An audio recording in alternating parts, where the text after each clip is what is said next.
Larry, let's take a little about Ukraine. All we know that Ukraine has a tradition of corruption. Do you have some fear about, with the end of the war, the weapons that United States, a lot of weapons, billions of dollars in weapons that United States gave to Ukraine, go to be the Western terrorist organization and even criminal organizations in Latin America and Europe? What's your opinion? What will be the destiny of these weapons? Yeah, I think it's more likely that the criminal organizations be the one buying those weapons up. Most terrorist groups are broke.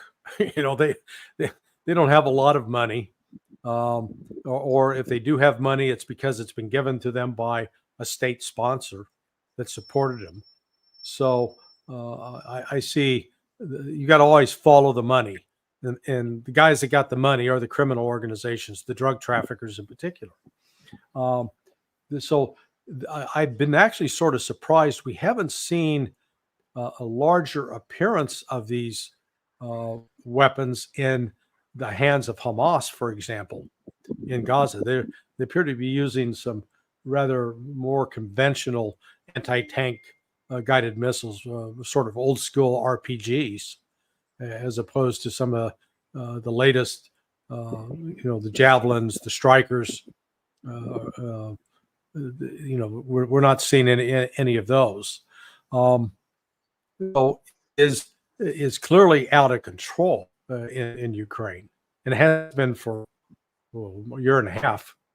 You had a 60 Minutes report from a year ago, July, where they were commenting at the time 30 to 40% of the stuff the U.S. was sending was going missing. But the other problem they have is the U.S. equipment and the NATO equipment that does make it to the battlefield. That's getting shot up pretty quick. I mean, none of the tanks and Bradley vehicles have much survival time. They're not lasting very long at all. They get one or two missions and boom, they're gone. And we get back to the production problem. Nobody in Europe or the United States has a tank production facility that's churning out 5-10 tanks a month. Just not happening.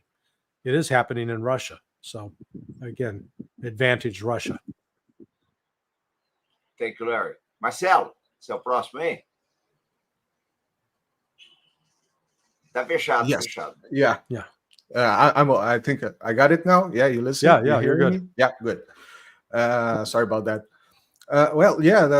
Just post a small opinion about that. When the war started, we saw some videos that people said no, it wasn't a javelin in the Mexican cartels.